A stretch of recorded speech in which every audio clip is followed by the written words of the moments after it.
नमो भगवते वासुदेवाय। जय श्री हरि। प्यारे भक्तों, आज आप सभी रसपान करेंगे वैशाख मास की 20वें दिन की कथा। तो पहले सुनेंगे वैभव लक्ष्मी जी की व्रत कथा। किसी गांव में एक सेठ रहा करते थे। उनका नाम था अमृतलाल। अमृतलाल के पास अपार धन संपत्ति थी। फिर भी वह दिन रात ऐसा कमाने की ही सोचा करते थे। यह भाग्य की विडंबना थी कि शादी के 15 वर्ष बाद भी उनका कोई संतान नहीं था। यही कारण था कि खुशियां उनको काटने को दौड़ती थी। एक दिन जब सेठ अमृतलाल सायंकाल घर लौटे तो अपनी पत्नी को गहन चिंता में बिस्तर पर लेटे हुए पाया। उन्होंने पास जाकर पूछा, हे प्रिय, तुम्हारी यह उदासी किस कारण है? तुम्हारा सारा शरीर सोने से लदा है। कोठी, नौकर, चाकर, धन दौलत सभी कुछ तो है, फिर तुम्हारी उदासी का कारण समझ में नहीं आता मुझे। उनकी पत्नी लाजवंती ने कहा, हे स्वामी, ये सही है कि हमारे पास अतुल संपत्ति है, लेकिन यह है किसके लिए? अमृतलाल ने पूछा, तुम कहना क्या चाहती हो? लजवंती ने कहा, जब हमारे संतान ही नहीं है तो यह धन दौलत बेकार ही तो है। अमृतलाल ने लाजवंती को दिलासा देते हुए कहा, तुम तो अच्छी तरह जानती ही हो कि संतान प्राप्ति के लिए हमने क्या कुछ नहीं किया। हालांकि हम दोनों की डॉक्टरी जांच में कोई दोष भी नहीं पाया गया। लगता है हमारे भाग्य में संतान सुख लिखा ही नहीं है। इस तरह दोनों पति पत्नी एक दूसरे के दुख को समझकर उदास हो गए। तभी एक नौकरानी दौड़ती हुई आई उनके पास और बोली, मालकिन, एक बहुत ही पहुंचे हुए महात्मा द्वार पर आए हैं। दोनों ने सोचा शायद संतों की कृपा से ही कोई उपाय हाथ लग जाए, और वे दोनों द्वार पर आ गए। महात्मा के चरण स्पर्श कर उन्हें विशेष कक्ष में लाकर उच्च आसन पर विराजमान किया और स्वयं धरती पर बैठ गए। दोनों ने उनकी बहुत सेवा की। सेवा से प्रसन्न होकर महात्मा ने कहा, मैं तुम लोगों की सेवा से बहुत प्रसन्न हुआ हूँ, जो चाहो वर मांग लो। वे दोनों हाथ जोड़कर विनीत भाव से बोले, महात्मन, वैसे तो हम सब तरह से सुखी हैं, लेकिन संतान सुख का अभाव हमें शूल समान चुभता है। यदि आप कोई उपाय बता सके तो बताइए। महात्मा ने फिर माँ वैभव लक्ष्मी के व्रत का महत्व बताते हुए कहा, यदि तुम लोग 21 शुक्रवार तक माँ के निमित्त व्रत रखो तो तुम्हारी मनोकामना निश्चित रूप से पूरी होगी। दोनों पति पत्नी ने उस व्रत की विधि जाननी चाहिए। तब कन्याओं को भोजन कराकर माँ के भक्तों को श्री माँ वैभव लक्ष्मी व्रत कथा की पुस्तकें भेंट स्वरूप में दे। सेठ अमृतलाल उनकी पत्नी लाजवंती ने महात्मा द्वारा बताए गए उपाय को विधिवत अपनाया। व्रत के अंतिम दिन से 9 दिन बाद लाजवंती गर्भवती हुई और 9 माह बाद सुंदर व गुणवान पुत्र को जन्म दिया। ये सब माँ वैभव लक्ष्मी की कृपा के कारण से ही हुआ। पुत्र जन्म के अवसर पर घर में आनंद उत्सव का माहौल बन गया।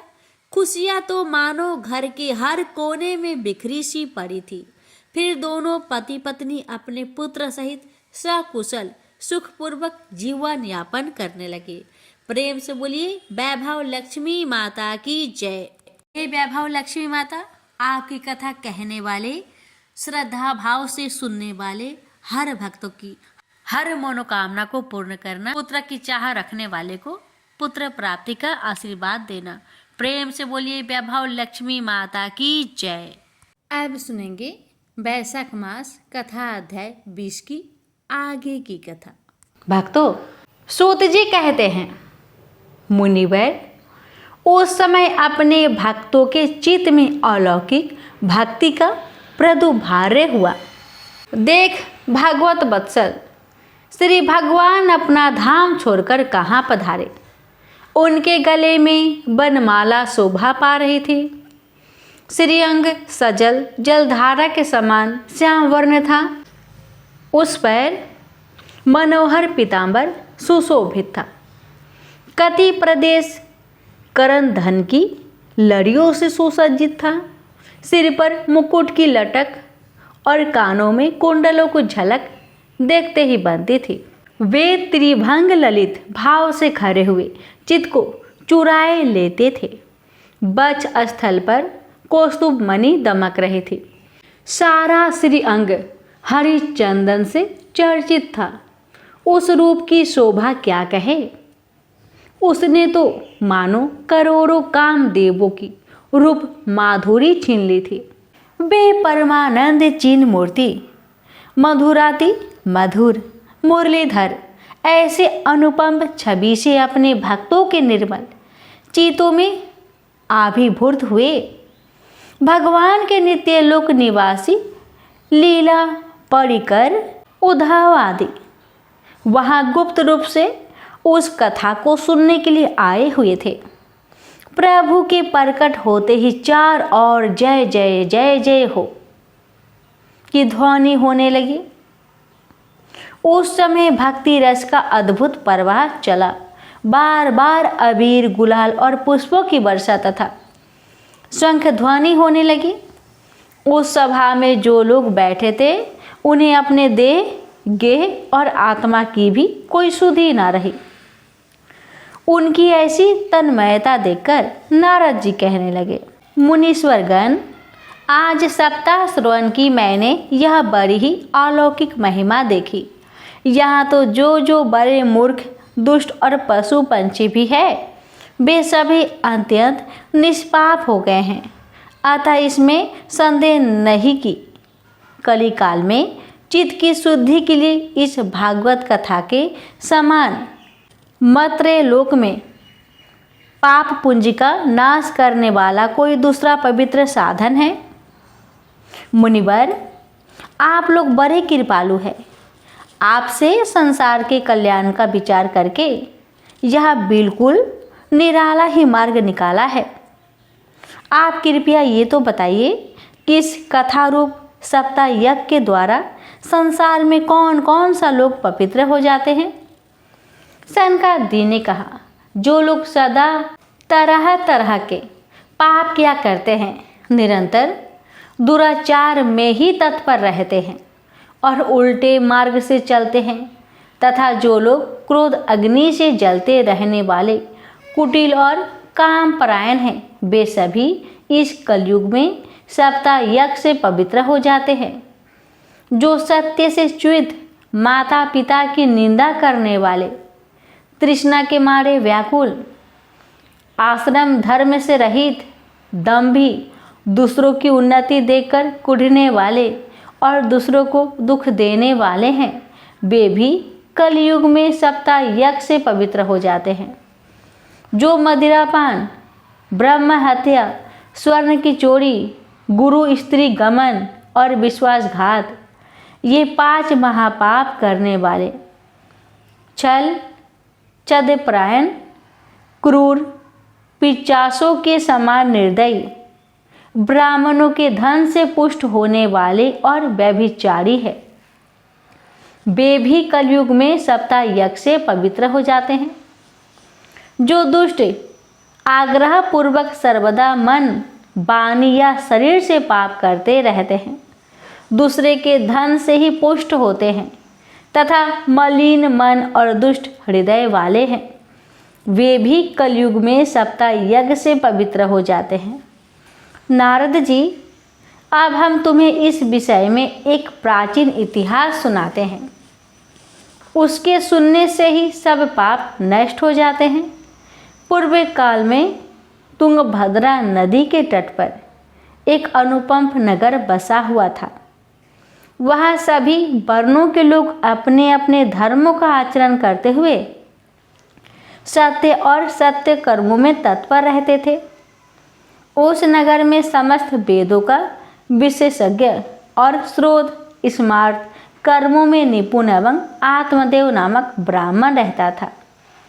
वह साक्षात दूसरे सूर्य के समान तेजस्वी था। वह धनी होने पर भी भिक्षाजीवी था। उसकी प्यारी पत्नी धुंधुली कुलीन एवं सुंदरी होने पर भी सदा अपनी बात पर अड़ जाने वाली थी। उसे लोगों की बात करने में सुख मिलता था। स्वभाव था क्रूर, प्राय कुछ न कुछ बकवाद करती रहती थी। गृह कार्य में निपुण थी, कृपण थी और थी झगड़ालू भी।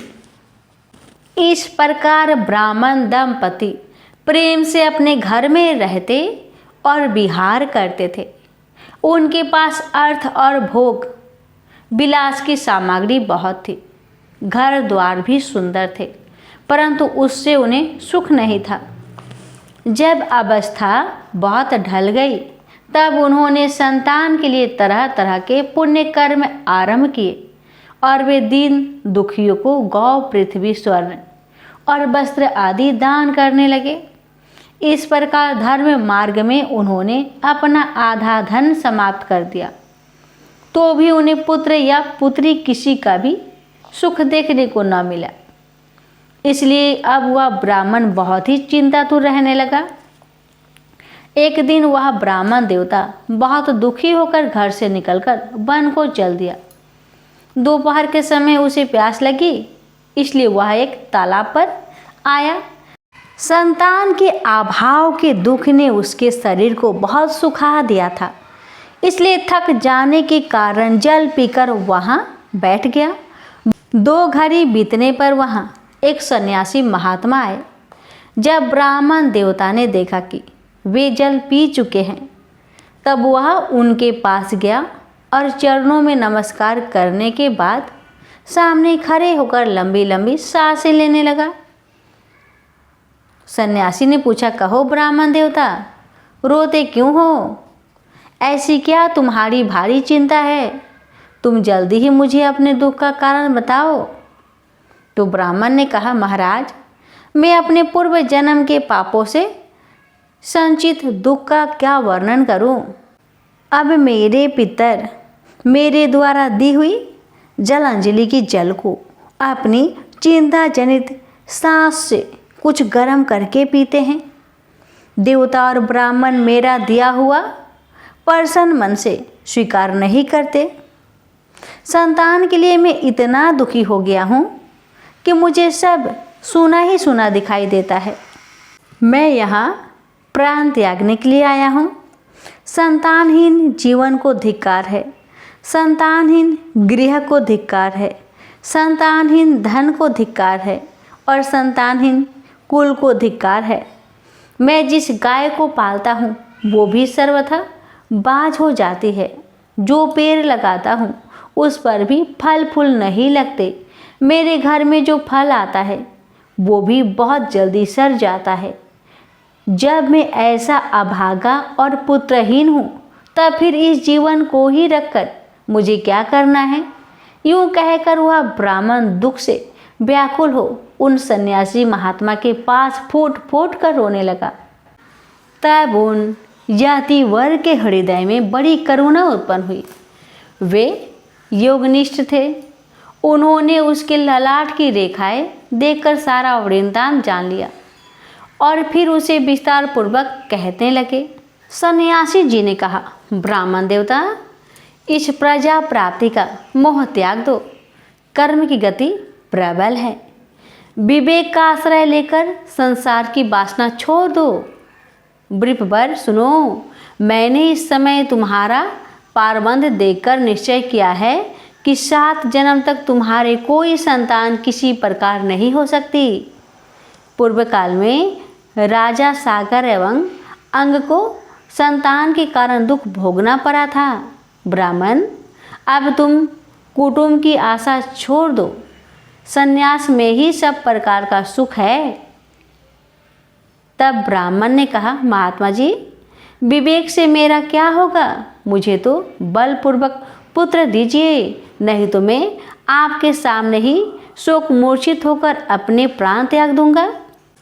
जिसमें पुत्र स्त्री आदि का सुख नहीं है, ऐसा संन्यास तो सर्वदा नीरस ही है।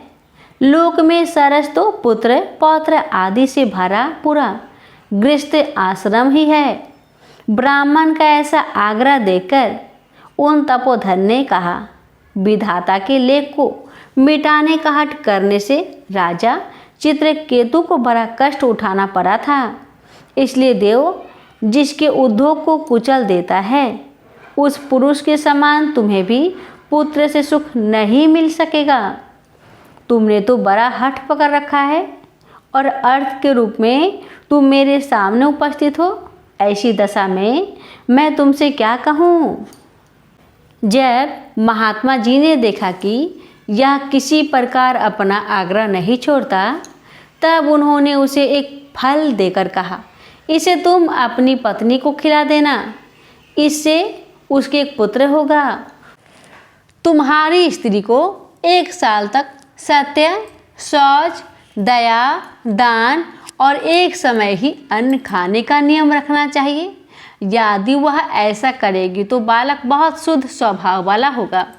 यूं कहकर वे योगीराज चले गए और ब्राह्मण अपने घर लौट आया। वहां आकर उसने वह फल अपनी स्त्री के हाथ में दे दिया और स्वयं कहीं चला गया। उसकी स्त्री तो कुटिल स्वभाव की थी। वह रो रो कर अपनी एक सखी से कहने लगी, हे सखी, मुझे तो बड़ी चिंता हो गई। मैं तो यह फल नहीं खाऊंगी। फल खाने से गर्भ रहेगा और गर्भ से पेट बढ़ जाएगा, फिर कुछ खाया पिया तो नहीं जाएगा, इससे मेरी शक्ति छीन हो जाएगी। हे सखी, तब बता घर का धंधा कैसे होगा। और देवबस यदि कहीं गांव में डाकुओं का आक्रमण हो गया तो गर्भिणी स्त्री कैसे भागेगी। यदि सुखदेव जी की तरह यह गर्भ भी पेट में ही रह गया तो इसे बाहर कैसे निकाला जाएगा। और कहीं प्रसव काल के समय वह टेढ़ा हो गया तो फिर प्राणों से ही हाथ धोना पड़ेगा। यो भी प्रसव के समय बड़ी भयंकर पीड़ा होती है। मैं सुकुमारी भला ये सब कैसे सह पाऊंगी। मैं जब दुर्बल पड़ जाऊंगी तब ननद रानी आकर घर का सब माल मता समेत ले जाएगी और मुझसे तो सत्य शौच आदि नियमों का पालन होना भी कठिन ही जान पड़ता है।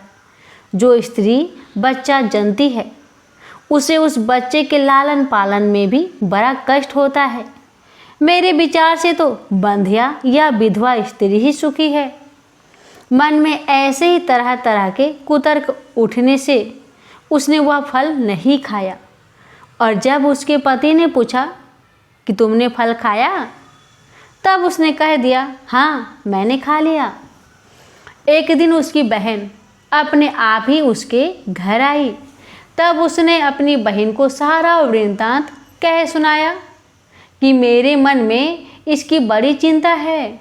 मैं इस दुख के कारण दिनों दिन दुबली हो रही हूँ। बहन, मैं क्या करूँ। बहन ने कहा, मेरे पेट में बच्चा है, प्रसव होने पर वह बालक मैं तुझे दे दूँगी। तब तक तुम गर्भवती के समान घर में गुप्त रूप से सुख से रहा करो। तू मेरे पति को कुछ ना धन देगी तो भी तुझे अपना बालक दे देंगे। हम ऐसे युक्ति करेंगे कि जिसमें सब लोग यही कहे कि इसका बालक 6 महीने का होकर मर गया और मैं नित्य प्रति तेरे घर आकर उस बालक का पालन पोषण करती रहूँगी। तू इस समय इसकी जांच करने के लिए यह फल गौ को खिला दे। ब्राह्मणी ने स्त्री स्वभाववश जो जो उसकी बहन ने कहा था वैसे ही सब किया। इसके पश्चात समयानुसार जब उस स्त्री के पुत्र हुआ तब उसके पिता ने चुपचाप लाकर उसे धुंधली को दे दिया और उसने आत्मदेव को सूचना दे दी कि मेरे सुखपूर्वक बालक हो गया है। इस प्रकार आत्मदेव के पुत्र हुआ सुनकर सब लोगों को बड़ा आनंद हुआ। ब्राह्मण ने उसका जात कर्म संस्कार करके ब्राह्मणों को दान दिया और उसके द्वार पर गाना बजना तथा अनेक प्रकार के मांगलिक कृत्य होने लगे। धुंधली ने अपने पति से कहा, मेरे स्तनों में तो दूध ही नहीं है, फिर गौ आदि किसी अन्य जीव के दूध से मैं इस बालक का किस प्रकार पालन करूंगी? मेरी बहन के अभी अभी बालक हुआ था, वह मर गया, उसे बुलाकर अपने यहाँ रख ले तो वह आपके इस बच्चे का पालन पोषण कर लेगी। तब पुत्र के रक्षा के लिए आत्मदेव ने वैसा ही किया तथा माता धुंधली ने उस बालक का नाम धुंधकारी रखा। इसके बाद 3 महीने बीतने पर उस गौ के भी एक मनुष्याकार बच्चा हुआ। वह सर्वगुण सुंदर, दिव्य, निर्मल तथा स्वर्णसी कांति वाला था। उसे देखकर ब्राह्मण देवता बड़ा आनंद हुआ और उसने स्वयं ही उसके सब संस्कार किए। इस समाचार से और सब लोगों को भी बड़ा आश्चर्य हुआ और वे बालक को देखने के लिए आए तथा आपस में कहने लगे, देखो भाई, अब आत्मदेव का कैसा भाग्य उदय हुआ है। कैसे आश्चर्य की बात है कि गौ के भी ऐसा दिव्य स्वरूप बालक उत्पन्न हुआ है। देवयोग से इस गुप्त रहस्य का किसी को भी पता न लगा। आत्मदेव ने उस बालक के गौ से कान देखकर उसका नाम गौकर्ण रखा। कुछ काल बीतने पर वे दोनों बालक जवान हो गए। उनमें गौकर्ण तो बड़ा पंडित और ज्ञानी हुआ, किंतु धुंधकारी बड़ा ही दुष्ट निकला। स्नान शौच आदि ब्राह्मणोचित आचारों का उसमें नाम भी ना था और न खान पान का ही कोई परहेज था। क्रोध उसमें बहुत बढ़ा चढ़ा था। वह बुरी बुरी वस्तुओं का संग्रह किया करता था। मुर्दे के हाथ से छुआ हुआ अन्न भी खा लेता था। दूसरों की चोरी करना और सब लोगों से देश बढ़ाना उसका स्वभाव बन गया था। छिपे छिपे वह दूसरों के घरों में आग लगा देता था। दूसरे के बालकों को खिलाने के लिए गोद में लेता और उन्हें चट कुएं में डाल देता। हिंसा का उसे व्यसन सा हो गया था। हर समय वह अस्त्र शस्त्र धारण किए रहता और बेचारे अंधे और दीन दुखियों का व्यर्थ तंग करता। चंडालों से उसका विशेष प्रेम था। बस हाथ में फंदा लिए कुत्तों की टोली के साथ शिकार की टोह में घूमता रहता। वेश्याओं के जल में फंसकर उसने अपने पिता की सारी संपत्ति नष्ट कर दी। एक दिन माता पिता को मार पीट कर घर के सब बर्तन भारे उठा ले गया। इस प्रकार जब सारी संपत्ति स्वाहा हो गई तब उसका कृपण पिता फूट फूट कर रोने लगा और बोला, इससे तो इसकी माँ का बाझ रहना ही अच्छा था। कुपुत्र तो बड़ा ही दुखदाई होता है। अब मैं कहाँ रहूं, कहाँ जाऊं? मेरे इस संकट को कौन काटेगा? हाय, मेरे ऊपर तो बड़ी विपत्ति आ पड़ी है। इस दुख के कारण अवश्य मुझे एक दिन प्राण छोड़ने पड़ेंगे। उसी समय परम ज्ञानी गोकर्ण जी वहाँ आए और उन्होंने पिता को वैराग्य का उपदेश करते हुए बहुत समझाया। वे बोले, पिताजी, यह संसार असार है। यह अत्यंत दुख रूप और मोह में डालने वाला है। पुत्र किसका, धन किसका? स्नेहवान पुरुष रात दिन दीपक के समान जलता रहता है। सुख न तो इंद्र को है और न चक्रवर्ती राजा को ही। सुख है तो केवल विरक्त एकांत जीवी मुनि को। यह मेरा पुत्र है, इस अज्ञान को छोड़ दीजिए। मोह से नरक की प्राप्ति होती है। यह शरीर तो नष्ट होगा ही, इसलिए सब कुछ छोड़कर वन में चले जाइए। गोकर्ण के वचन सुनकर आत्मदेव वन में जाने के लिए तैयार हो गया और उनसे कहने लगा, बेटा, वन में रहकर मुझे क्या करना चाहिए? ये मुझसे विस्तार पूर्वक कहो। मैं बड़ा मूर्ख हूँ। अब तक कर्म बस स्नेह पास में बंधा हुआ आपंग की भांति इस घर रूप अंधेरे कुएं में ही पड़ा रहा हूँ। तुम बड़े दयालु हो, इससे मेरा उद्धार करो। गोकर्ण ने कहा, पिताजी, यह शरीर हड्डी मांस और रूधिर का पिंड है। इसे आप में मानना छोड़ दे और स्त्री पुत्र आदि को अपना कभी ना माने। इस संसार को रात दिन क्षण भंगुर देखे। इसकी किसी भी वस्तु को अस्थायी समझकर उसमें राग न करे। बस एकमात्र वैराग्य रस के रसीर होकर भगवान की भक्ति में लगे रहे। भागवत भजन ही सबसे बड़ा धर्म है। निरंतर उसी का आश्रय लिए रहे, अन्य सब प्रकार के लौकिक धर्मों से मुख मोड़ ले, सदा साधु जनों की सेवा करे, भोगों की लालसा को पास न फटकने दे तथा जल्दी से जल्दी दूसरों के गुण दोषों का विचार करना छोड़कर एकमात्र भागवत सेवा और भगवान की कथाओं के रस का ही पान करे। इस प्रकार पुत्र की वाणी से प्रभावित होकर आत्मदेव ने घर छोड़ दिया और वन की यात्रा की।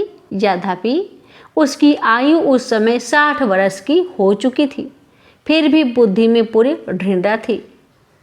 वहाँ रात दिन भगवान की सेवा पूजा करने से और नियम पूर्वक भागवत के 10वें स्कंद का पाठ करने से उसने भगवान श्री कृष्ण चंद्र को प्राप्त कर लिया। प्रेम से बोलिए हरे कृष्णा। कृष्ण भगवान बोले, हे अविनाशी कर्मयोग को मैंने सूर्य से कहा, सूर्य ने मनु से कहा और मनु ने राजा इक्ष्वाकु से कहा। हे अर्जुन, इस तरह परंपरा से प्राप्त यह योग सब राजर्षियों ने जाना, परंतु अधिक समय व्यतीत होने से लुप्त हो गया। वही प्राचीन युग आज तुमको मैंने बताया है, क्योंकि तुम मेरे भक्त और मित्र हो।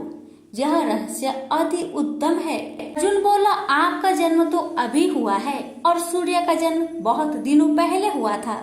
मैं किस प्रकार मानूं सूर्य को यह योग आपने बताया था?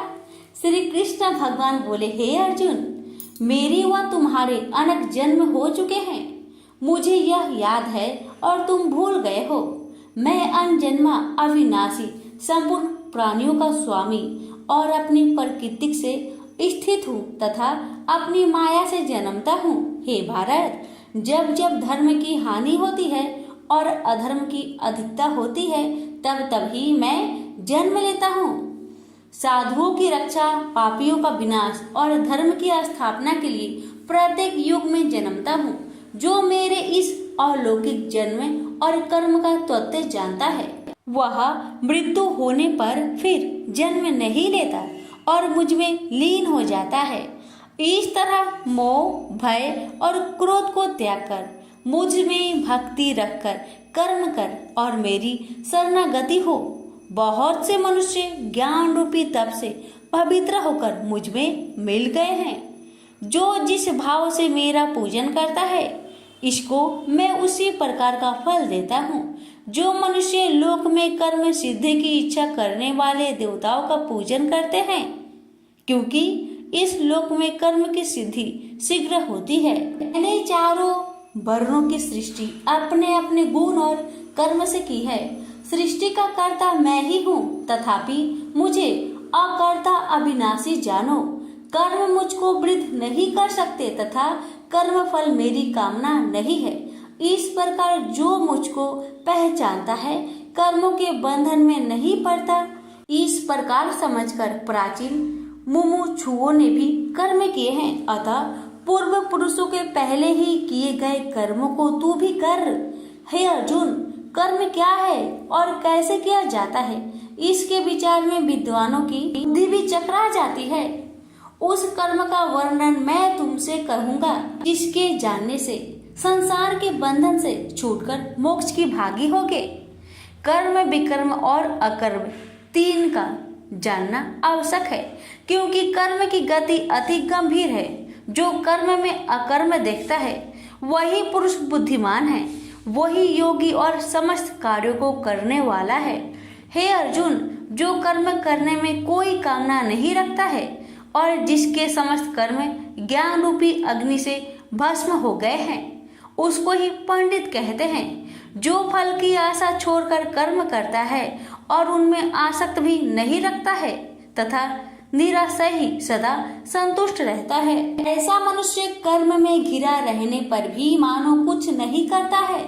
सब कामनाओं को त्याग, मन और आत्मा को बस में कर संसारी परमपंजों से छूटकर केवल शरीर से काम करते हैं, वे भी कर्म बंधनों से संतापित नहीं होते। देव योग से जो कुछ मिल जाए उसी में संतुष्ट रहता है। जो हर्ष, शोक आदि द्वंद्वों से मुक्त है, किसी से ईर्ष्यादेश नहीं करता, कर्म की सिद्धि या असिद्धि में भेद नहीं समझता, वह कर्म करता हुआ भी उससे नहीं बंधता, जो फल की इच्छा नहीं रखता वह वासना से दूर हो गया है। ज्ञान में जिसका मन अचल है, जो यज्ञ कर्म करता है, वे सब कर्म लुप्त हो जाते हैं। हवन करने का पदार्थ भी ब्रह्म है, आहुति देने वाला भी ब्रह्म है। इस प्रकार जिसकी वृद्धि में सब कर्म ज्ञानमय है, उसी को ब्रह्म प्राप्त होता है।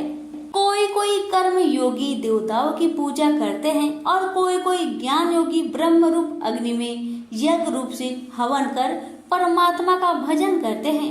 कोई ऐसे हैं जो कि अपनी इंद्रियों को तथा सब कर्मों को संयम रूप अग्नि में होम देते हैं, और कोई कोई इंद्रिया रूप अग्नि में इंद्रियों के रूप शब्द आदि विषय को होम देते हैं। कितने ही लोग इंद्रियों को, सब कर्मों को और प्राणियों के कर्म को आत्मज्ञान से प्रज्वलित आत्मा को संयम रूप अग्नि में होम देते हैं। कोई तो द्रव यज्ञ करते हैं, कोई योग यज्ञ, कोई स्वास्थ्य और कोई ज्ञान रूप यज्ञ करते हैं। कोई प्राणायाम में तत्पर रहने वाले योगी प्राण वायु और अपना वायु का लय करते हैं। कोई आहार को निरंतर कम करते हुए प्राणों को शोधते हैं। ये सब यज्ञ वेता है और यज्ञ से ही इनके सब पाप नाश हो जाते हैं।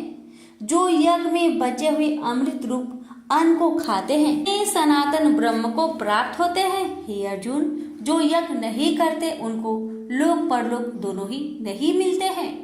पार्थ, फल सहित सब कर्म ज्ञान में ही समाप्त हो जाते हैं।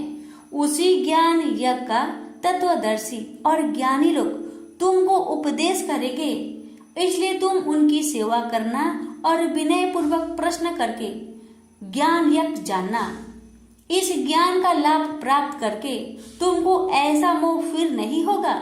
इसी ज्ञान से समस्त प्राणियों को तुम अपने में और मुझ में भी देखोगे। यदि सब प्राणियों से भी अधिक पाप करने वाले हो तो भी ज्ञान रूपी नौका से ही सब पाप रूपी समुद्र को पार कर जाओगे। हे अर्जुन, जिस प्रकार प्रज्वलित अग्नि लकड़ी को जलाकर भस्म कर देती है, वैसे ही ज्ञान रूपी अग्नि सब कर्म को भस्म कर डालती है। इस लोक में ज्ञान के समान पवित्र और कुछ भी नहीं है। यह ब्रह्म बहुत काल प्रयत्न कर्म योग से सिद्धि हुए मनुष्य को स्वयं ही प्राप्त होता है। जो श्रद्धावान मनुष्य इंद्रियों को जीतकर ब्रह्म ज्ञान से लगा रहता है, वह ज्ञान को पाकर अल्प समय में शांति को पा जाता है। अज्ञानी, श्रद्धा रहित और जिनके मन में संदेह है, ऐसे जो पुरुष हैं, वह नरक को जाते हैं। जिनके मन में ज्यादा संदेह रहता है, उनको यह लोक परलोक और सुख कुछ भी प्राप्त नहीं होता। इसने परमेश्वर, धन और निष्काम कर्म योग के आश्रय से कर्म बंधन त्याग दिए हैं। ज्ञान से जिसके सब संदेह दूर हो गए, हे अर्जुन, उस आत्मज्ञानी पुरुष को कर्म का पाप पुण्य रूप बंधन में नहीं बांध सकता। अतः हे अर्जुन, अज्ञान से उत्पन्न हुए चित्त के इस संचय को ज्ञान रूपी तलवार से काटकर तुम मेरे बताए हुए कर्म योग को करने के लिए प्रस्तुत हो जाओ। प्रेम से बोलिए श्री कृष्ण भगवान की जय। यहीं पर चौथा अध्याय समाप्त हुआ। आप सुनिए चौथा अध्याय की महात्माएं। भगवान बोले, हे लक्ष्मी, जो पुरुष श्री गीता जी का पाठ करते हैं, उनके स्पर्श मात्र से अदम देह छूटकर मुक्ति को प्राप्त होता है। लक्ष्मी जी ने पूछा, श्री नारायण जी, गीता जी की पाठ करने वाले को छूकर भी कोई जीव मुक्त हुआ है? तब श्री नारायण जी ने कहा, हे लक्ष्मी जी, तुमको मुक्ति की एक पुरातन कथा सुनाता हूँ। भागीरथी गंगा जी के तट पर एक काशीपुरी नाम का नगर है। वहाँ एक वैष्णव श्री गीता जी की चौथे अध्याय का पाठ किया करता था। एक दिन वह साधु वन में गया। वहाँ बेरियों के 2 वृक्ष थे, उनकी बड़ी छाया थी। वह साधु बैठ गया और बैठते ही निद्रा आ गई।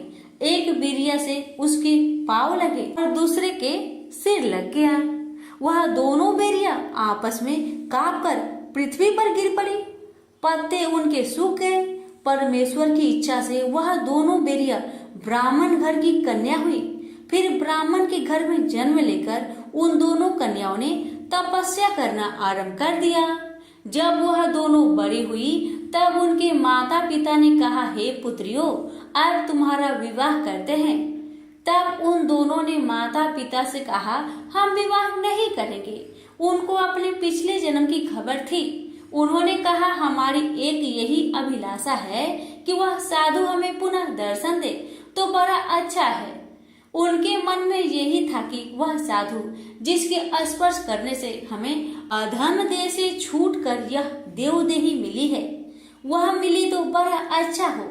यह विचार कर उन दोनों लड़कियों ने माता पिता से तीर्थ यात्रा करने की आज्ञा मांगी। तब माता पिता ने उन्हें तीर्थ यात्रा की आज्ञा दी।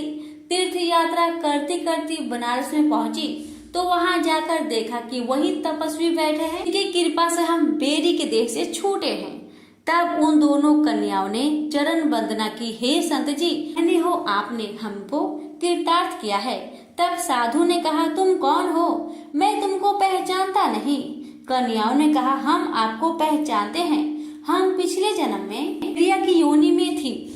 एक दिन आप वन में आए तो आपको बहुत धूप लगी थी। तब बेरिया की छाया तले आप आ बैठे। लंबासन होने से एक बेरी से आपके चरण लगे और दूसरी बेरी से सिर लगा, तो उसी समय हम बेरी की योनि से मुक्त हो गए। अब हमने ब्राह्मण के घर में जन्म लिया है और बहुत सुखी हैं। आपकी कृपा से ही हम मोक्ष को प्राप्त हुए। तब तपस्वी ने कहा, मुझे इस बात का पता नहीं था।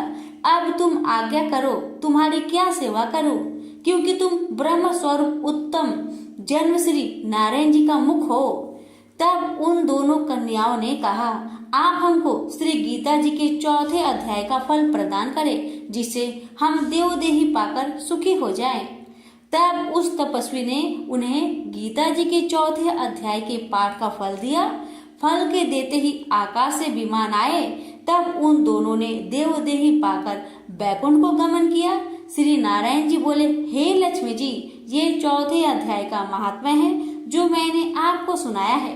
प्रेम से बोलिए, लक्ष्मी नारायण की जय।